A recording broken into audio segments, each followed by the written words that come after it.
He thought he was buying a pet to cure his loneliness. But when the blue-skinned Astrian named Lyra started giving orders during an emergency aboard his ship, Maddox realized he'd purchased something far more than a companion. She moved with a confidence that defied her supposed role, her empathic abilities sensing dangers he couldn't perceive. Now he's discovering that his quiet life in the void is over, replaced by a bond he never asked for and a mission he never wanted. Maddox Reed hauled medical supplies and scrap components through the outer systems. His ship, the Nomad, worked the long routes that corporate haulers avoided. Those trade lanes offered fewer ships, fewer contacts, and fewer questions. 5 years in the silent black can reshape a person. The vibrations underfoot, the distant stars sliding past the viewport, the cycle of wakefulness and sleep. It all became a rhythm that erased other rhythms, the kind that involve conversation, the kind that require another voice in the room. The Nomad's engine hum was a constant companion.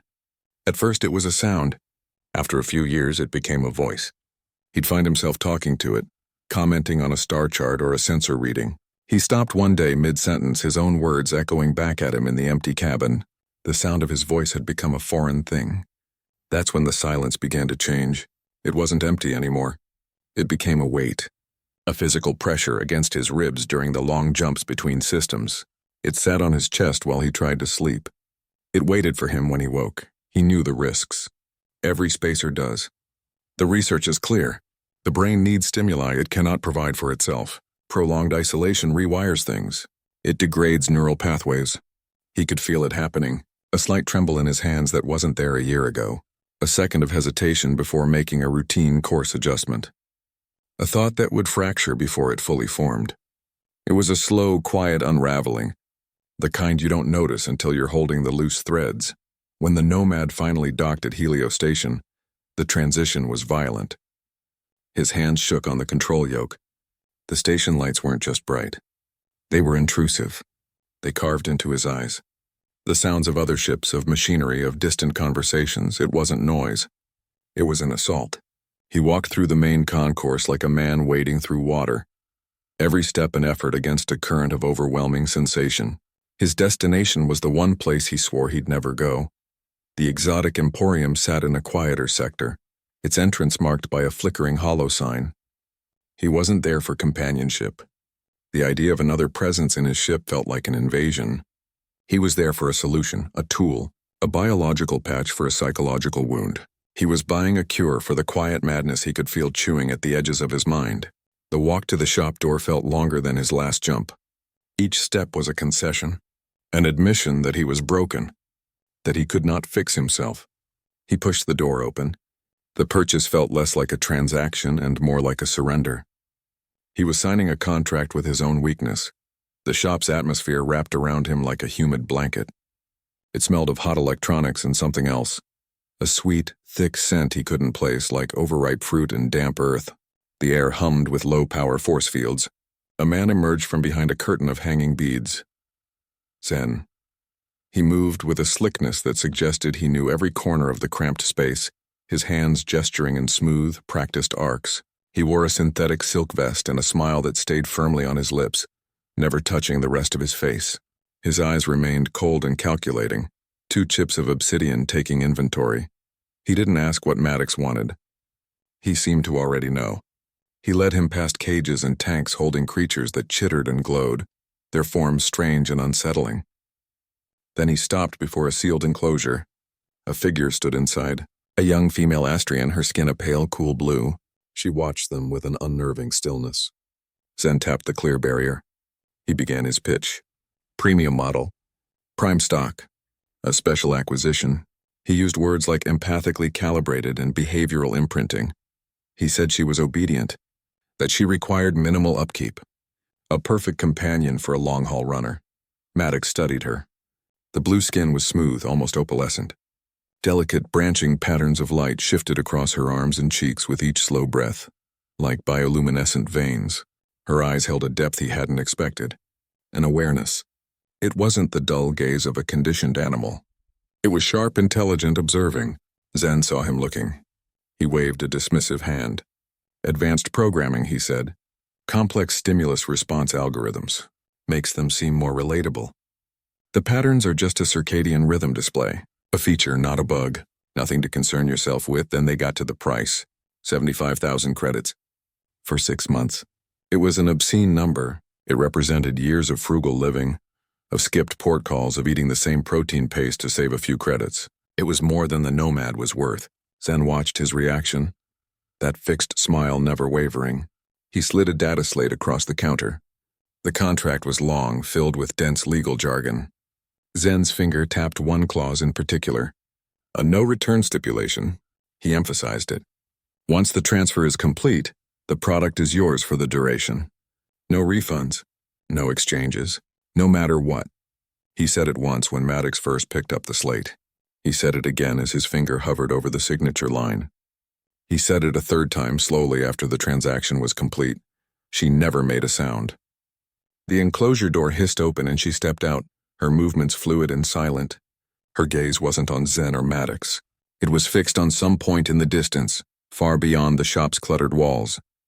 As Maddox turned to leave, her skin flickered. The soft blue luminescence deepened for a second, a brief pulse of indigo that traced the patterns on her forearm. He wondered just for a moment if it was a reaction, if it was a response to the thick regret already coiling in his gut. He led the way back to his ship, the silent Astrian gliding a step behind him. The credits were gone. He had a 6-month contract, and a cold, certain feeling that he had just made the worst mistake of his life. The weight in his chest hadn't lifted. It had just changed shape. Now it had blue skin and watched him with knowing eyes. The question came on the third day as they passed the marker for a derelict comms satellite. Lyra's voice cut through the hum of the life support. She asked about his cargo, the manifest. It seemed a reasonable question from a new crew member, even a purchased one. Maddox answered without looking up from his console. Standard medical supplies, cryo units, vaccine serums and regeneration boosters for a frontier clinic on Pandora's moon. A standard, dull, low-profit run, the kind of job that kept fuel in the tanks and food in the dispenser. Nothing unusual. Her reaction was immediate. The gentle, luminescent patterns on her skin flickered and sharpened into hard, angular lines. A low thrum of energy seemed to emanate from her, a pressure that pushed against the quiet of the cabin. She insisted, not with words at first, but with a focused intensity that felt like a physical weight against his skull. She needed to see it. The cargo. Now. Her urgency was a tangible thing, a current of alarm that short-circuited his own thoughts. He started to dismiss her, to tell her it was just boxes, but the look in her eyes stopped him. It wasn't a request. It was a demand born of something deeper than curiosity. He led her down the narrow corridor to the main cargo bay. The door hissed open on stiff hydraulics. The room was cold, lit by the dull red standby lights of a dozen identical stasis units. They were lined up in neat rows secured to the deck plating. He'd seen hundreds just like them. But Lyra moved forward, her gaze fixed on the containers. She stopped before the first one, her head tilted. He saw it then, what she had sensed from the other side of the ship. The units were wrong. They were smaller than standard medical containers, more compact. The markings were different too, faded, almost erased. They weren't stamped with any corporate or medical logos he recognized. Before he could speak, her hands were on the control panel of the nearest unit.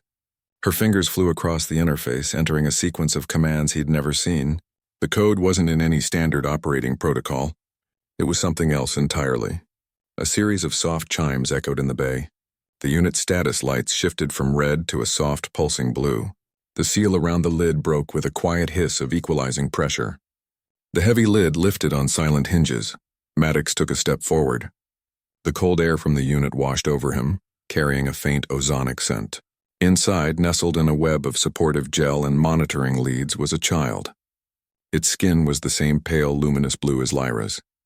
Delicate, branching patterns glowed softly across its cheeks and arms, pulsing in a slow, steady rhythm of deep sleep.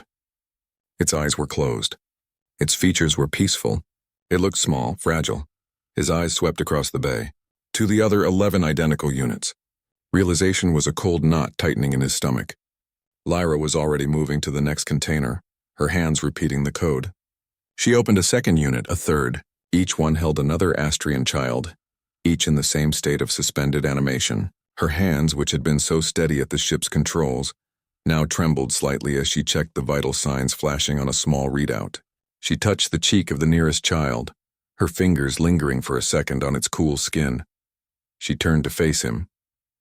The sorrow in her eyes was not a simple sadness. It was a deep, ancient thing. It spoke of a loss so profound it felt like a physical presence in the cold air between them. The patterns on her skin had dimmed to a mournful, deep violet. Her voice, when it came, was quiet. It held no accusation, only a devastating absolute truth. "They are not medical supplies," she said. Her gaze held his, forcing him to understand the scale of what he was carrying. "This cargo is not for a clinic. These children are my people's future, their survival. And we are transporting them to a buyer." The cold air of the cargo bay seemed to thicken around them. Lyra did not look away from Maddox. Her explanation was quiet, methodical. She was not a pet. She never had been. She was their guardian. She had been placed with the children from the beginning, tasked with protecting them through the journey.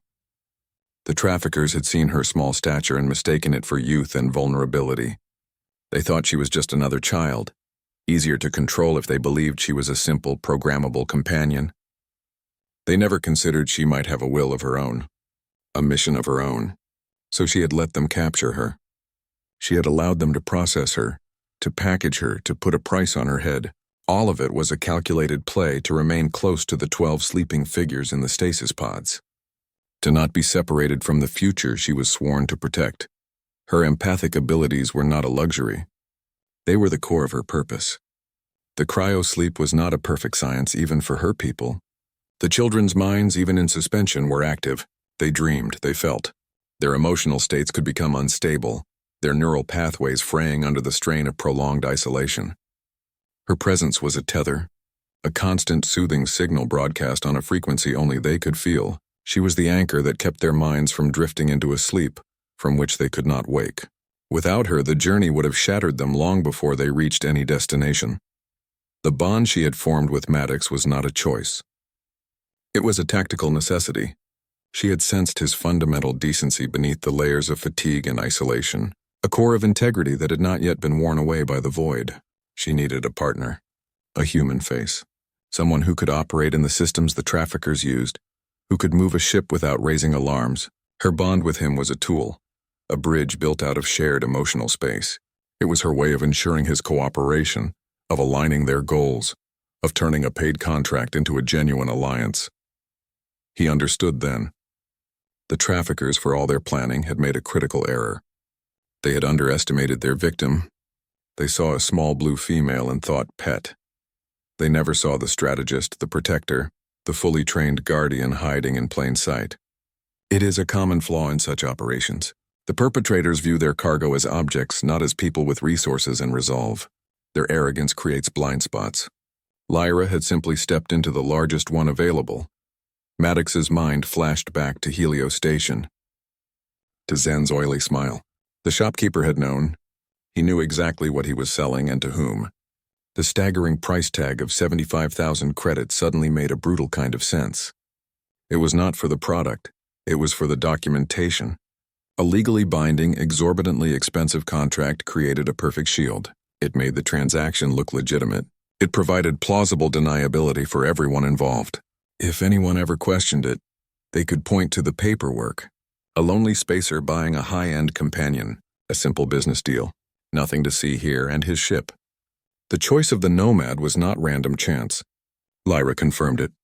Her people, the network working against the traffickers, had selected him. They had watched his routes, his habits, his record. A solitary runner. A man who kept to himself. A ship that was just another anonymous freighter in a sea of anonymous freighters. He was the perfect mule, unlikely to ask questions, unlikely to talk. The perfect cover for a high-stakes smuggling operation. He had not chosen this path. It had been chosen for him.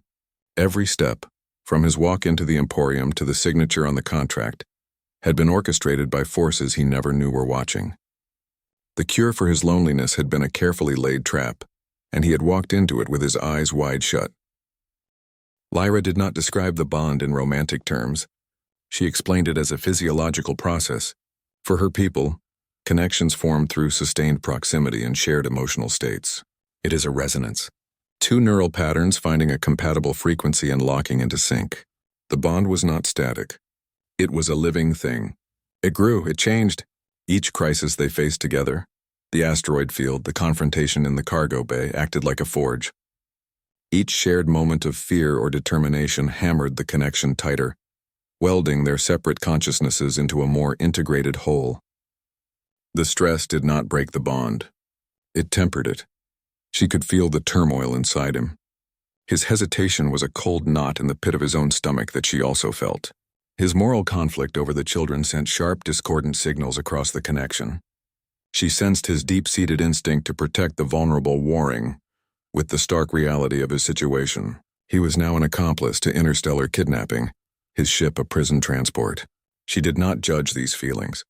She simply acknowledged them as data points, factors in their shared survival equation. Then the feedback began. It started as faint impressions, a cold prickle of fear that was not his own. It was her fear for the children, a constant low-grade hum of anxiety that lived just beneath her calm exterior. He would feel a surge of fierce determination when she calculated a new jump coordinate, a flash of focused intensity that sharpened his own thoughts. These were not his emotions. They were echoes, reflections of her internal state bleeding across the neural bridge they were building. A true telepathic connection of this nature should be impossible between such different species. Their brain structures, their biologies were not meant to interface. The bond should have failed. It should have rejected the foreign presence. Instead, it held. It suggested a fundamental, unexplainable compatibility at the deepest level. The practical applications became clear during ship operations. Words became inefficient. During a routine systems check, an alarm blared indicating a coolant leak in the port thruster. Maddox was reaching for the engineering panel when he felt a sudden, clear impulse to check the starboard manifold instead. He followed the instinct. He found the true source of the fault there, a misaligned coupling. Lyra was at the other end of the ship. They had not spoken. She had felt the alarm through the ship's systems, diagnosed the problem, and pushed the solution to him. It was a pure data transfer, emotion and intention translated into actionable instinct. He began to anticipate her movements.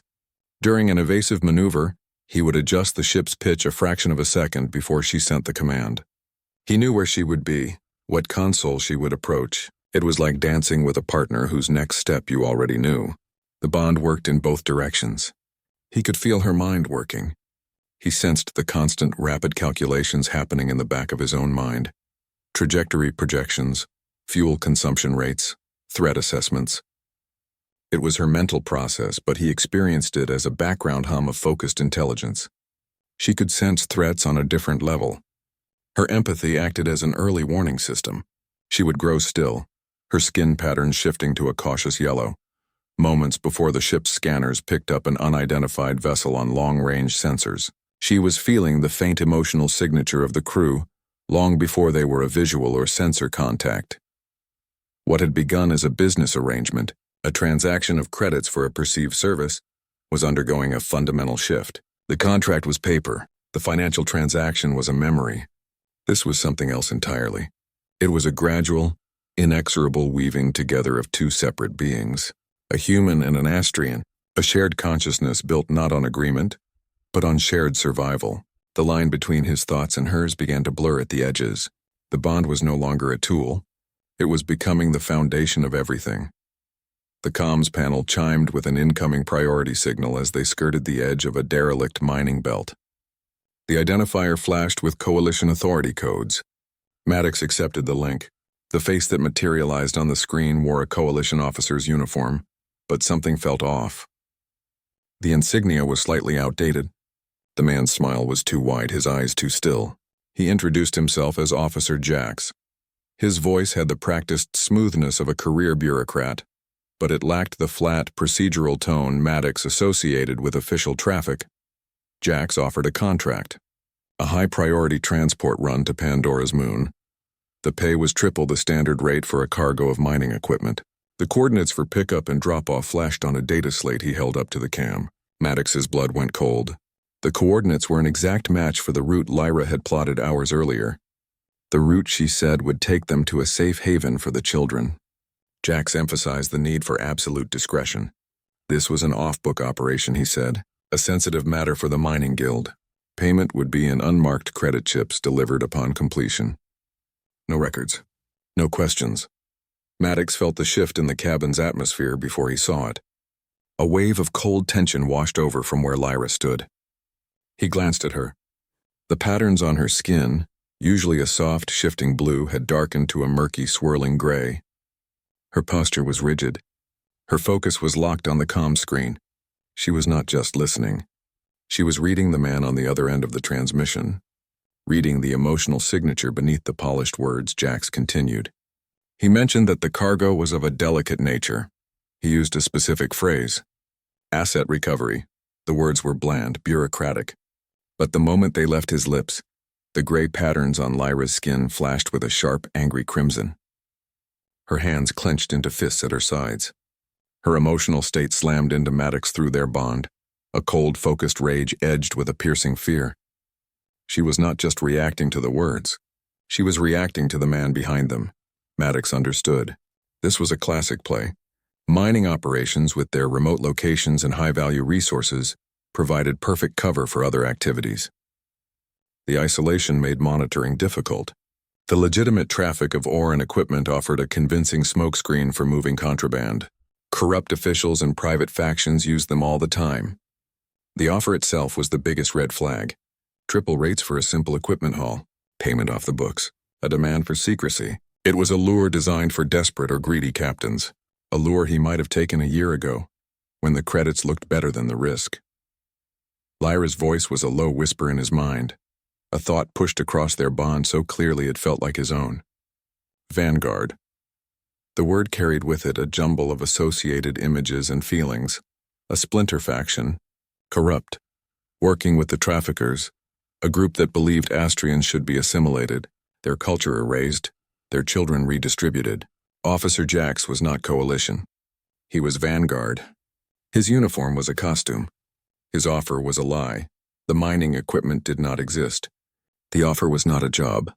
It was an instruction. A demand masked as an opportunity. They were being ordered to deliver the real cargo, the 12 children in cryosleep, to a prearranged location. Pandora's moon was not a refuge. It was a drop point. The buyers were waiting. The Vanguard had not just found them. They had expected them. They were using the authority of the coalition to guide their own illicit shipment right into the hands of the people who had purchased it. The transmission was not a lucky break. It was a trap, sprung with the cold confidence of someone who knew the runner had nowhere else to go. Scanners lit up with 3 separate contacts, Vanguard interceptors. They dropped out of warp too close, a classic intimidation move. They meant to box the Nomad in, to force a surrender before a shot was fired. Lyra did not look at the screens. She turned and ran for the cargo bay. It was not a retreat. It was the start of a plan. Maddox held the ship steady, his hands tight on the controls, feeling the first energy signatures of targeting locks brushing against the hull. He could feel her intent through the bond, a cold, sharp focus. She was not panicking. She was working. He heard the hiss of stasis seals breaking over the ship's intercom, one after another. 12 soft chimes echoed from the bay. A wave of silent energy washed through the ship. It was not a sound. It was a pressure change. A shift in the air itself. The 12 sleeping minds were no longer dormant. They were awake. They were connecting. Their individual consciousnesses did not speak. They simply linked, merging into a single silent network. A shared field of perception and thought. Maddox felt the bond he shared with Lyra stretch. It was a physical sensation like a cable pulled taut. Then it snapped outward. The connection did not break. It expanded. It enveloped the 12 new presences. He was no longer linked to just Lyra. He was a node in a network of 13 Astrians. Their combined consciousness filled his mind. It was a resonance, a harmony of thought that should have shattered his human brain. The fundamental neural architecture was too different. The compatibility was a documented 0. His mind should have rejected it. Instead, it held. The bond with Lyra acted as an anchor point, a translator, a bridge that made the impossible connection stable. The result was immediate. Coordination began without a single word spoken. The children did not need to talk. Their thoughts were shared resources, Maddox could feel their strategic assessments flowing through Lyra, who stood at the center of the network. He felt their calm analysis of the three ships, their identification of weak points in the Vanguard formation. The lead interceptor had a slight power fluctuation in its port shield emitter. The second ship's sensor array was cycling too slowly, creating a blind spot for 2.3 seconds every minute. The third was holding position, its captain overconfident, his emotional signature a cocktail of arrogance and boredom that the children could feel as clearly as a heat signature. This collective awareness became their primary weapon. The Vanguard tactics relied on psychological pressure. They sent targeted empathic pulses meant to induce panic, to cloud judgment, to make a target freeze.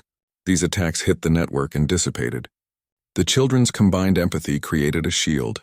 The fear they projected was absorbed, distributed, and neutralized across 13 minds instead of one. It was like throwing a rock into a deep lake. The ripples were there, but they were small, barely noticeable. They felt the attacks, analyzed their source, and adjusted their own defenses in real time. This new bond was not just a tool. It was a profound vulnerability. Their minds were open to each other. An injury to one was felt by all. A break in focus from a single child could create a crack in their shared defenses. The very thing that made them strong also made them exquisitely fragile. Their greatest weapon was their deepest point of exposure. They were no longer 13 individuals and one human on a ship. They were one entity, a single consciousness fighting for its life, and the fate of all of them was now tied to the integrity of a connection that, by every law of science, should not have been able to exist at all. The counterattack began not with a weapons blast, but with a silent instruction passed between minds. They did not need a leader in the traditional sense. But one mind took point. The oldest child, Nova. Her consciousness acted as a focal point, a central processor that received input from the network and sent out directives.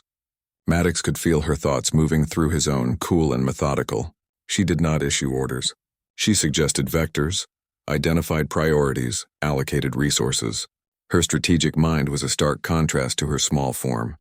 She saw the ship not as a machine, but as a living system of opportunities and vulnerabilities. Her coordination was the reason their disparate actions began to form a coherent defense. In the ship's small, secondary bay, another child worked, Vela. Her hands moved with a confident precision that defied her youth. The scout ship was less of a vessel and more of a collection of spare parts. She didn't see it that way. She saw components, potential.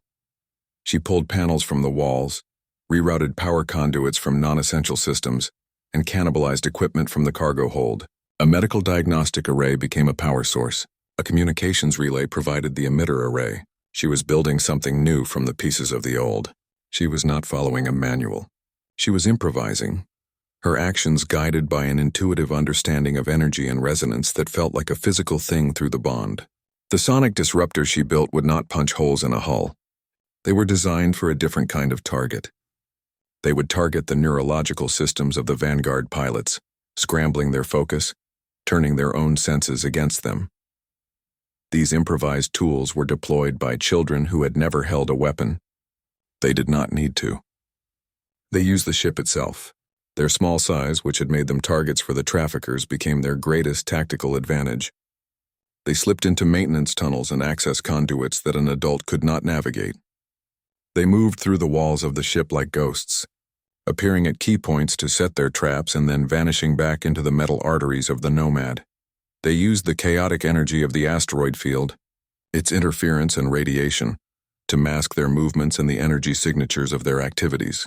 The Vanguard scanners, calibrated for a standard ship-to-ship engagement, were blind to the small, frantic activity happening inside the freighter. Maddox remained at the helm. His role was clear. He flew.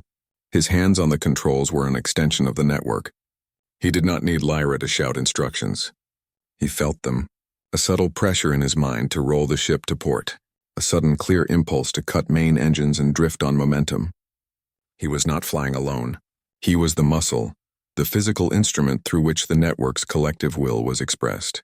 Lyra stood beside him, her eyes closed, her entire being focused on managing the flow of information. She was the conduit, the router, the stabilizer for the immense psychic traffic flowing between 13 Astrians and one human. The children's different abilities wove together into a single, formidable strategy. One child, his empathy particularly attuned to deception, focused on creating telepathic traps. He would project false sensor echoes, phantom targets on the Vanguard scopes, luring their fire away from the Nomad.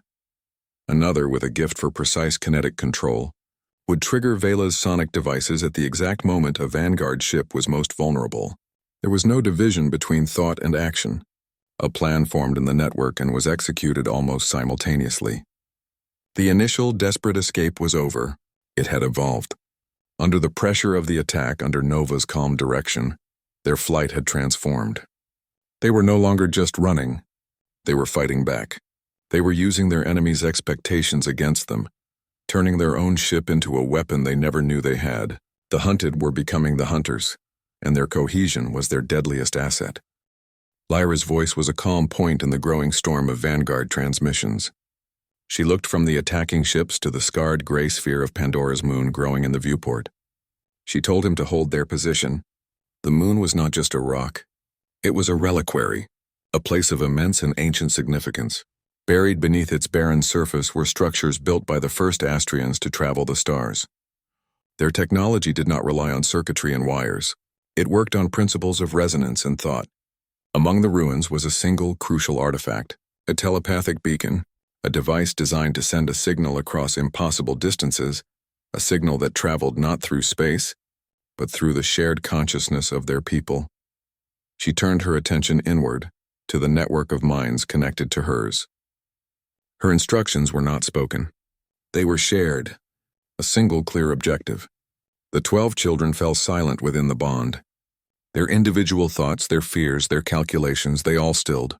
They became a single instrument, a lens. Their combined focus was aimed at the moon below. Maddox felt a shift. The constant hum of their separate consciousnesses merged into a single, powerful tone. It was a silent frequency, a vibration that began to build in the air around them. He felt it first as a pressure, a dull ache behind his eyes that quickly sharpened into a lance of pain, driving into the center of his skull. It was not a sound. It was a force. The energy required for such a transmission defied conventional physics. It should have required a power source the size of a small moon. Instead, it was being generated by 13 minds working in perfect, painful harmony. He could feel the strain on them. It was a physical weight pressing down on their small bodies. He saw one of the younger children sway on her feet, her nose bleeding a single dark blue trickle. She did not fall. The network held her up, the beacon activated. There was no flash of light, no audible signal. The only evidence was the reaction of the Vanguard ships. Their jamming systems flared to life. Scramblers and frequency dampeners that could blind an entire sector poured energy into the space around the Nomad. It was a wall of electronic noise designed to block any conventional transmission. It failed.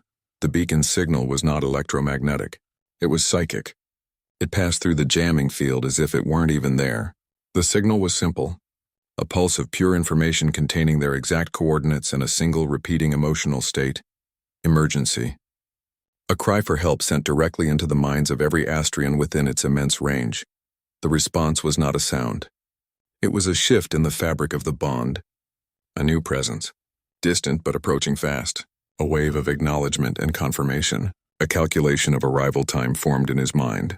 Not as numbers, but as a feeling of imminent relief. Sanctuary ships. They had heard. They were coming. Their estimated time of arrival was not a guess. It was a certainty, a fact delivered through the same nonverbal channel. Through his connection to Lyra, Maddox understood the method. It was not language. It was the direct transfer of concepts, of images, of pure meaning. The beacon did not broadcast words. It broadcast their situation, their location, their need. The Vanguard could jam machines. They could not jam a thought. They could not silence a feeling. The strength of the signal was not a fixed thing. It pulsed and flowed. He realized its intensity was directly tied to the emotional state of the children, their collective will, their shared hope. As their determination grew, as their focus hardened, the signal gained power.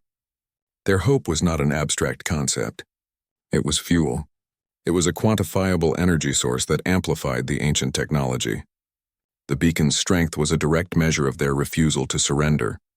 It was hope made manifest, A tangible force pushing back against the dark, and it was growing stronger with every passing second. The breach alarm screamed, a different sound from the battle outside. This one was internal. Closer. The Vanguard boarding party cut through the hull near the children's makeshift chamber with a focused plasma torch. The metal glowed orange, then white, then gave way with a shower of molten sparks. Two armored figures dropped through the opening, their boots ringing on the deck plates. Their weapons were up, sweeping the corridor. They were not there for the ship. They were there for the cargo. Maddox was at the main console. He saw the alert, turned, and ran. He did not think. There was no calculation. Lyra stood between the intruders and the open hatch to the chamber where Nova and the other children huddled. Her back was to them, her arms spread wide in a futile gesture of protection. The lead soldier raised his rifle. The energy cell glowed. He was not aiming to stun. The shot was meant to kill. To remove the Guardian. To clear the path. Maddox did not shout a warning. He moved. He stepped into the line of fire. He put his body between the weapon and Lyra. The first bolt took him high in the chest. The impact was not like in the stories. It was not a clean hit. It was a brutal transfer of kinetic and thermal energy. It felt like being struck by a white-hot hammer. It burned and shattered at the same time. His body armor absorbed some of it, but not enough. The smell of scorched synthetics and burned flesh filled the corridor. The second bolt hit his side, a searing pain that stole his breath. The third grazed his arm, leaving a blackened furrow. He did not fall immediately. His legs locked, holding him upright through sheer force of will. His vision tunneled. The world narrowed to the two soldiers, the smell of ozone and the blue-skinned figure he was shielding. The children's reaction was not a sound. It was a wave, a psychic shockwave of pure, undiluted panic. It hit him through the bond. It was not an emotion. It was a physical thing. A shrieking frequency that felt like glass shards being driven into his brain. Their terror, their fear for him, their own remembered trauma. It all fused into a single agonizing signal. He gasped, the pain in his chest doubling, tripling. He felt the exact moment Lyra processed what had happened. Her own fear for him merged with the children's panic. Her calm shattered. In its place rose something colder, something focused, something infinitely more dangerous. She used his pain. She did not shy from it. She gathered it. She took the raw, screaming signal of his injury and the children's terror, and she focused it. She turned their shared agony into a weapon. The bond became a conduit for rage, a telepathic surge of pure, directed fury that lashed out at the two soldiers. It did not hit their bodies. It hit their minds. Their helmets were useless against it. Their training meant nothing. The lead soldier staggered. His weapon clattered to the deck. He clawed at his helmet, a guttural cry choking in his throat. The second one simply froze, his eyes wide and unseeing behind his visor. They were not prepared for an attack from inside their own heads. They were not prepared for the raw, shared emotion of 13 Astrians and one human who had just watched their protector fall. Their consciousnesses recoiled from the intensity. They broke. The assault was over before it truly began. Maddox's knees finally gave out. He slid down the bulkhead, leaving a dark smear. He landed hard on the deck, his breathing a ragged, wet sound. His vision swam. He looked down. His own blood, dark red, was pooling on the metal grating. A few inches away, a droplet of Lyra's blue blood had fallen from a cut on her arm during the struggle. The two colors, red and blue, met on the cool gray plate. They did not mix. They just sat there side by side. Two different kinds of life. Two different kinds of blood. Both spilled for the same reason. The man who had bought a pet and the being who had been sold as one were now bound by something far stronger than a contract. The line between who was protecting whom had been erased. It was just them. A group, a unit, bleeding together on the cold floor of a ship under attack. The Vanguard boarders were gone, but the damage remained. Maddox lay on the cold deck, his breathing a shallow, wet rasp. The world was a shrinking circle of sound and pain. The last thing he saw was Lyra's face above his. Her skin patterns a frantic, swirling storm of color. The last thing he heard was not the ship's alarms, but the low, deep thrum of engines that did not belong to the Nomad. Then the circle of light closed, and there was nothing. He woke to a different kind of light, soft, blue. It came from the walls of the room. He was on a flat, padded surface. The air smelled clean with a faint electric tang. An Astrian man stood over him. His robes were simple, but the patterns on his aged blue skin were complex, mapping a lifetime of experience. This was Elder Talon. He had personally led the rescue operation. His hands moved over Maddox's chest, not touching the wounds but hovering just above them. A soft light emanated from his palms, a cool energy that sank into the burned and shattered tissue. Astrian medical technology did not use scalpels or sutures. It worked on principles of cellular resonance and energy transfer. It encouraged the body to heal itself at an accelerated rate. The process was not painless. It was a deep aching sensation, like bones knitting back together. Maddox learned later that his survival was not a certainty. The Vanguard weapon had been designed for Astrian physiology. It had interacted with his human biology in unpredictable, devastating ways. He should have died on the deck of his ship. The children's bond was the only reason his heart kept beating. Their combined consciousness, their focused will for him to live, had acted as a life support system. It had stabilized his autonomic functions, slowing the bleeding, regulating his crashing blood pressure. They had held his mind and body together with nothing but shared intent, until the sanctuary ships could dock and the medical teams could take over. This level of cross-species medical intervention required more than technology. It required a fundamental trust. The healer had to understand the patient's biology on an intuitive level. The patient had to accept the foreign energy being introduced into their system. The bond provided that bridge. It allowed Talon to read Maddox's vital signs directly, to feel the feedback from the healing energy, to adjust his approach in real time based on a shared, non-verbal understanding of the damage. Elder Talon worked in silence for a long time. When he finally stepped back, his expression was one of deep contemplation. He looked from Maddox to Lyra, who had not moved from her post beside the bed. Her hand was wrapped around Maddox's, her skin cool against his feverish skin. Talon acknowledged the significance of what he was seeing. A human and an Astrian neurally linked. A bond of this depth and complexity was unheard of. The sanctuary's records contained no instance of a human surviving injuries of this magnitude, with solely Astrian aid. His survival was not just a medical success. It was a data point that changed established theories on interspecies compatibility. It was physical proof that true integration was not just a philosophical concept. It was a biological possibility. Lyra refused every suggestion that she rest. She stayed through the entire procedure, her gaze fixed on Maddox's face. She did not speak. She did not need to. Her presence was a constant in the room, a steady pressure in his mind that anchored him to consciousness. The bond they shared had shed its original purpose. It was no longer about a contract or a mission objective. It had transformed into something more essential. It was a connection that had been tested in fire and blood and had held. His body healing under Astrian hands, sustained by Astrian will, was the final undeniable evidence. The line between them had been irrevocably erased. He was no longer just a human they were helping. He was part of the network. His survival was their achievement. Their future was now his concern. The rescue was over. The integration had begun. Pandora's moon transformed. The barren rock became a refuge. Its caverns and canyons now housed thousands of Astrians. They built their homes not with steel and playscrete, but with shaped stone and grown crystal.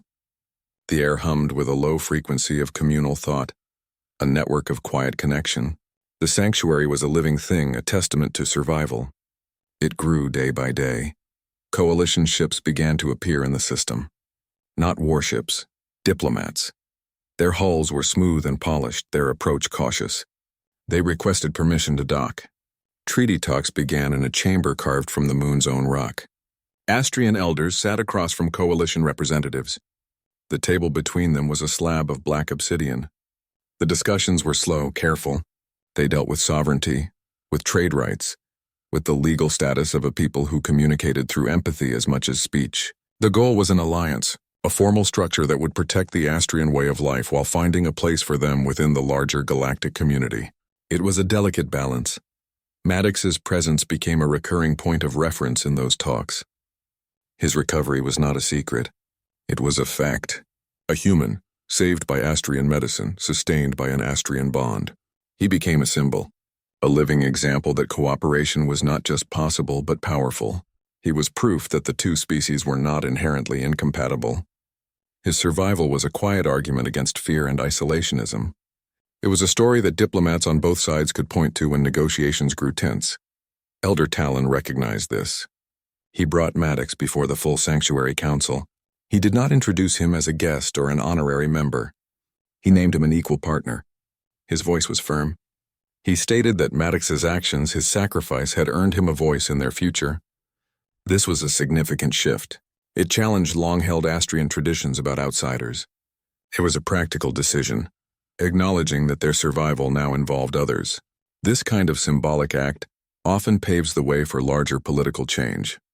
A single gesture of inclusion can make abstract concepts of partnership feel real. The children were placed with Astrian families. They needed stability, a chance to grow up in their own culture. But their bond with Maddox did not break. It remained, a thin, strong thread connecting them across the sanctuary. They were a bridge, a living link between the human who had saved them and the people they were becoming. They fostered a deep personal understanding that no treaty could ever mandate. As the final provisions of the treaty were being settled, Lyra told him. She was pregnant. The news arrived not as a shock, but as a quiet inevitability. The bond had already told him on some level that a change was coming. The child would be a hybrid, a blend of human and Astrian. It represented a future neither species had dared to imagine. A future built not on separation but on combination. The child would be the first of its kind, a symbol of what might be possible if they chose to share their worlds. The investigation into the Vanguard operation reached the highest levels of the coalition. It exposed a network of corruption, officials who had turned a blind eye to trafficking for profit, officers who had used their authority to enable a brutal trade. The attempt to steal the children had revealed a sickness within the very body, meant to keep the peace. It was a wake-up call. It forced a reckoning, a purge of those who had betrayed their oaths. It strengthened the resolve of those who wanted to build something better. The mission had expanded far beyond its origins. What began as a desperate act to save 12 children from a fate worse than death had become the foundation for a new political reality. A trafficking rescue had ignited a diplomatic revolution. The bond between one man and one Astrian woman had become a model for an entire society. It demonstrated that the deepest connections are often forged in crisis, and that from the ashes of conflict, something stronger can be built. The story circles back to where it began. A man in a silent ship, desperate for a connection to pull him from the void. But the connection he found changed its shape, it grew. It wasn't just between a man and a purchased companion anymore. It became a bridge, a network that stretched across the divide between two species. It wove together different cultures, different ways of thinking, different generations. The telepathic resonance that saved them on the Nomad became the foundation of a new society. It allowed for a shared experience that did not erase the individual. It amplified it. A person could remain whole, distinct, while still being a vital part of a greater whole. It was not a loss of self. It was a deepening of it. Maddox's personal journey from that isolated cargo runner to an integrated member of a community was a small-scale version of what was happening across the sector. His path from solitude to belonging, from suspicion to trust, mirrored the larger, slower progress of the galaxy itself. It was a shift from isolationism toward a cautious, deliberate integration. It proved that such a change was not only possible, but could be born from the most unlikely of circumstances. A single act of perceived weakness could become the catalyst for immense strength. This redefines the very idea of home. It is not a set of coordinates. It is not a structure made of rock and metal. The research into long-term space habitation and cross-cultural integration supports this.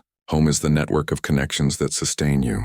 It is the people who know your mind as well as you know theirs. It is the shared purpose that gives a place its meaning. Maddox's home was no longer the Nomad. It was the web of relationships he had built. It was Lyra's constant presence in his thoughts. It was the quiet hum of the children's minds on the edge of his awareness. He was home because he was no longer alone. The children are the living proof of this principle. They do not represent a dilution of two cultures. They represent their fusion. Their differences are not weaknesses to be overcome. They are strengths to be combined. They can think in ways that are uniquely their own, blending human logic with Astrian empathy to solve problems neither species could tackle alone. They are the future that was bought with a desperate man's life savings and paid for with blood on a cargo deck. Lyra's story is one of necessary deception evolving into absolute honesty.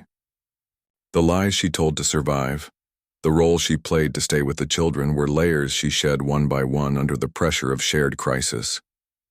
What remained was a core of truth. The bond they formed began as a simple mechanism for survival, a way to coordinate, to fight, to stay alive. But mechanisms can evolve. They can become more complex. They can develop their own purpose. The survival instinct slowly warmed into mutual respect. That respect deepened into trust.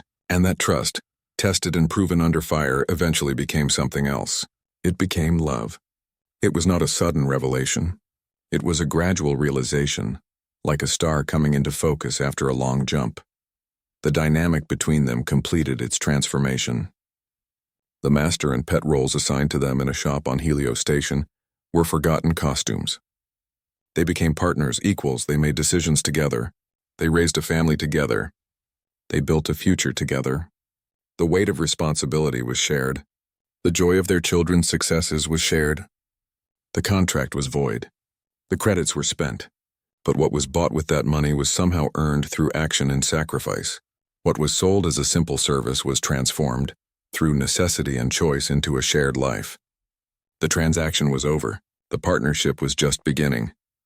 Home is not a set of coordinates. It is the quiet hum of a connection, a network of minds sharing a common purpose. Maddox's journey from the silent void to this vibrant sanctuary maps a larger truth. True belonging is built not on shared genetics but on shared experience. The telepathic network allows for profound understanding without demanding uniformity. It proves that differences can become our greatest strength when woven together. The bond forged in necessity became the foundation for a future, showing that what we build together is always stronger than what we face alone. 5 years passed. The rough caverns of Pandora's moon gave way to a thriving sanctuary. Its population grew, passing 20,000. The structures were not built. They were grown. Crystalline formations spiraled upward from the rock, glowing with a soft internal light. Pathways were etched into the stone not by tools but by focused thought. The air hummed with a low, constant resonance, the sound of thousands of minds connected in a quiet network. It was a city of thought, a refuge carved from hardship. It stood as proof that a people could rebuild from nothing, that safety could be forged from loss. The children from the cargo hold were children no longer. They had become the heart of the new society. Nova, the oldest, took her place as a mentor. She guided the younger Astrians, those born on the sanctuary or arriving later. She taught them control, how to focus their telepathic abilities, how to build shields against the emotional noise of a crowded world, how to use their gifts for creation, not just defense. Her lessons were quiet, conducted in calm rooms where the only sound was the shared rhythm of breathing. She was passing on what she had learned through survival. Vela found her purpose in the blending of worlds. She worked in a wide chamber filled with both Astrian-grown tech and salvaged human machinery. Her hands moved across interfaces that were part crystal and part metal. She wasn't just fixing things. She was creating new systems. Power grids that used psychic resonance to boost efficiency. Communication arrays that could send thoughts as well as data. Her work showed a practical truth. Integration was not about one side winning. It was about finding a better way, a third option that used the strength of both. Her workshop became a symbol of the colony's future. These youths, once victims, became leaders. Their authority did not come from age or title. It came from respect. They understood both the trauma of the past and the hope of the future. They spoke for those who were still learning to trust. They mediated disputes with a calm certainty that reminded everyone of what they had survived. They were the living bridge between the old Astrian ways and the new reality they were building. A second generation often holds the key to resolving the conflicts of the first. They are not bound by the same fears. They see the world as it is, not as it was. Maddox and Lyra's family grew. Their second child was born. He looked completely human. His skin was pale, his features soft, but his eyes held a depth that was not human at all. He could sense emotional states before he could form words. He would fuss when a caretaker was anxious. He would laugh when his mother felt a surge of joy. His existence was a quiet miracle, a fusion of biology that should have been impossible. He was proof that the bond was not just neural, it was genetic. It could rewrite the rules of what two species could create together. The Galactic Coalition made it official. Treaties were signed, documents that granted the sanctuary full autonomy. The agreements protected Astrian culture, their methods of communication, their way of life. They also laid the foundation for collaboration, joint research initiatives, cultural exchange programs, a recognition that both sides had something valuable to offer. It was a careful, deliberate peace. It was designed to last. Human volunteers began to arrive. They came not as conquerors or curious tourists, but as students. They wanted to learn. They lived in simple quarters, ate Astrian food, and tried to quiet their minds enough to sense the network. Some formed bonds with Astrian partners. These bonds were slower, gentler than the one born of crisis between Maddox and Lyra. They were built on mutual interest and shared purpose. They were the first threads of a much larger tapestry. The purchase at the exotic emporium felt like a lifetime ago. That single desperate transaction had been a pebble dropped in a still pond. The ripples had spread further than anyone could have predicted. They had reshaped the relationship between two entire species. They had turned a tool for profit into an instrument for change. The profound loneliness that drove a man to spend his life savings on a companion had become the unlikely seed for a connection that now spanned star systems. It was a lesson written in the silent language of the stars. Sometimes the thing you do to save yourself ends up saving everyone else. Maddox watched his children from the stone archway of their home.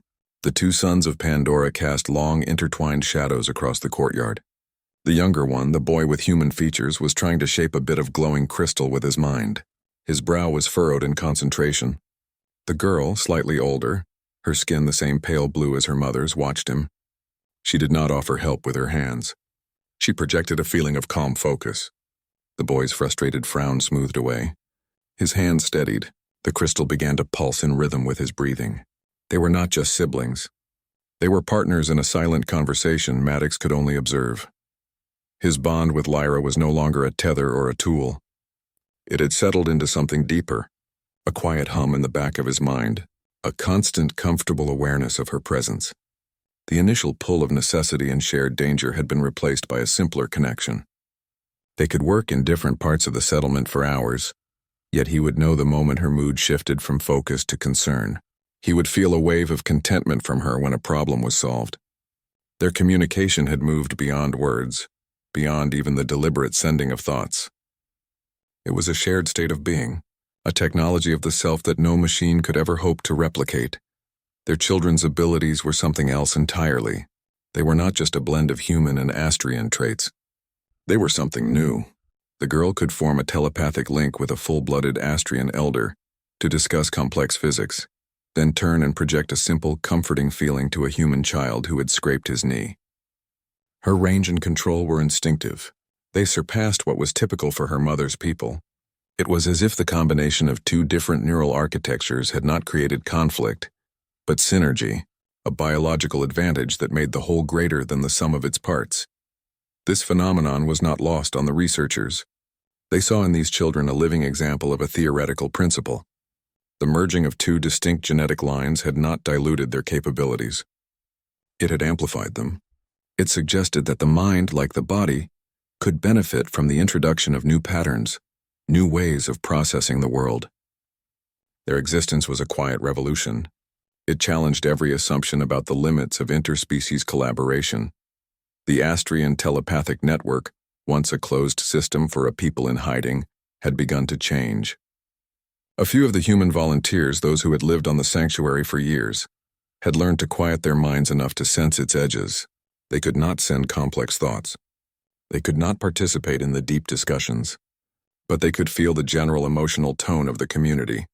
A shared feeling of safety, a collective focus on a project. It was a whisper where the Astrians heard a shout, but it was communication nonetheless. They were no longer outsiders looking in. They were peripheral nodes in a vast living network. The man who had once measured his life in cargo runs and credit chips watched his daughter help his son. The profound loneliness that had driven him to a shop on Helio Station felt like a story about someone else. A life lived by a different man in a different time. The cargo runner was gone. In his place stood an ambassador who spoke for two cultures. A husband who understood his wife without words. A father who saw the future playing in the sun-dappled dust of a courtyard. The transaction that began with a lie in a room that smelled of ozone had crystallized into a profound truth. The contract was forgotten. The credits were meaningless. The connection that was sold to him had become the single most real thing in his life. The roles they had been assigned at the start had long since dissolved. He was no one's master. He was a perpetual student, learning a new way of being from the woman beside him and the children they had made. She was no one's pet. She was his teacher, his equal, the anchor of his world. The man who had been so terribly alone was now so completely woven into the lives of others that he could not remember what it felt like to be just one person. He was a part of something larger. He was home. The Nomad slid out of Helio Station's docking bay, its thrusters firing in short, controlled bursts. The starfield expanded in the viewport, swallowing the station's artificial lights. Maddox felt the familiar rumble through his boots. It felt different this time. The ship now carried a presence. The Astrian stood near the rear bulkhead, her attention fixed on the departing station. Her stillness was not the quiet of a subdued animal. It was the calm of someone waiting. She did not explore her new surroundings. She did not test the boundaries of the cabin. She moved only when necessary, with an economy of motion that suggested familiarity. She found the small food dispenser, located the water recycler, and identified the waste reclamation unit without hesitation. She moved through the ship like a technician performing a pre-flight check. Maddox pretended to review navigation charts. He watched her from the corner of his eye. She spent long stretches standing before the primary console. Her gaze traveled across the readouts, the star maps, the fuel consumption ratios. She did not touch anything. Her hands remained at her sides, but her focus was intense, analytical. She was not curious. She was studying, memorizing. When she sensed his attention, she would turn away, her posture shifting back into a neutral, almost vacant state. The luminescent patterns on her skin would soften, their gentle pulse slowing to a near stop. It was a performance, a good one, but it was a performance. The incident happened 3 days out from Helio. It was a standard course correction, a minor adjustment to avoid a dust cloud that could pockmark the hull. Maddox's hands felt stiff on the controls. The tremor was there, a faint vibration in his fingers he tried to ignore. He input the thrust vector. The ship responded, but not as expected. It began a slow, lazy roll to starboard. A proximity alert chimed once softly, then a second louder. The main alarm cut through the cabin, a harsh, shrieking tone. The viewport filled with the jagged edges of an asteroid field. The ship was drifting directly into their path. His brain scrambled for the procedure. Manual override. He had to initiate a manual override. His hand was halfway to the panel when she was there. She did not rush. She simply arrived. Her blue hand settled on the console. Her fingers moved across the controls with a speed and certainty that froze him in place. She bypassed 2 safety protocols he didn't know could be bypassed. The ship's thrusters fired in a complex sequence, halting the roll and pushing them into a clean, stable trajectory between 2 massive asteroids. The alarms fell silent, then she spoke. Her voice was calm, measured. It held no alarm. The 3rd asteroid on your starboard side. Its rotational spin is erratic. The composition is unstable. It will fracture within the next 6 minutes. Maddox stared at her, then at his sensors. They showed a stable rock. A moment later, a new reading flickered on the screen. A spectral analysis she must have initiated. It confirmed her assessment. High concentrations of volatile minerals under extreme internal pressure. A fragmentation risk. She had identified a threat his own systems had missed entirely. He looked from the data back to her. The patterns on her skin were no longer soft. They glowed with a sharp, bright intensity, mapping out lines of focus and calculation. This was not a feature for companionship. It was a tool, a weapon. Her empathic abilities weren't for sensing his mood. They were for reading the environment, for anticipating danger, for survival. The expensive pet was a highly trained survival expert, and she had just revealed her first card. He waited until the ship's systems quieted, the asteroid field a scattered collection of distant rocks in the aft viewport. The silence in the cabin was different now. It was a waiting silence. He turned from the console. She was already watching him.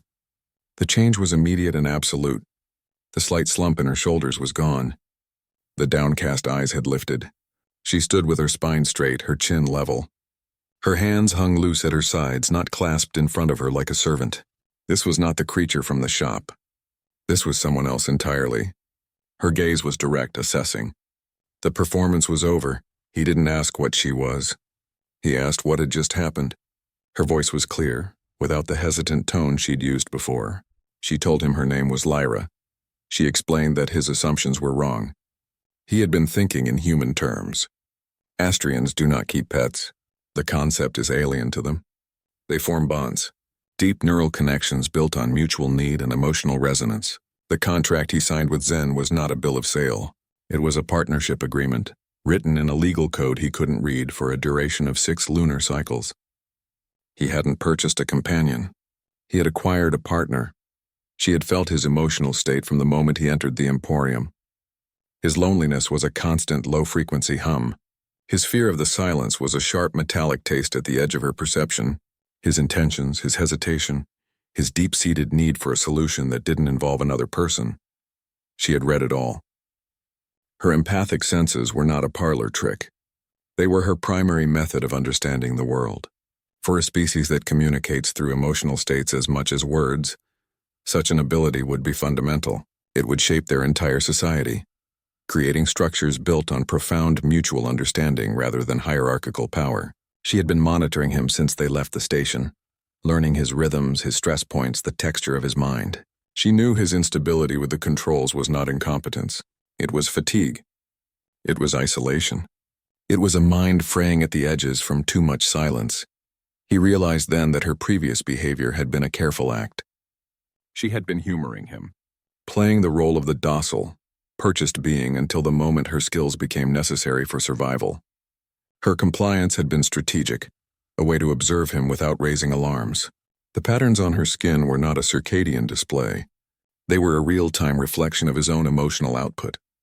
As his confusion spiked, the blue of her skin deepened, the luminous lines flaring with a violet intensity.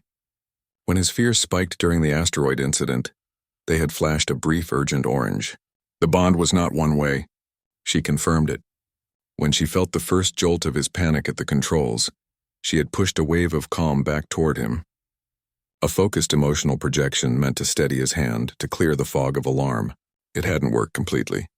His human mind wasn't wired to receive it, but it had taken the sharp edge off his terror, allowing him to think, to move, to almost reach the override before she took action. The connection was already forming, a two-way stream of emotional data he was only dimly aware of, a conversation happening beneath the level of language. He had bought a cure for his loneliness, but the medicine was far stronger, far more invasive and far more intelligent than he had ever imagined.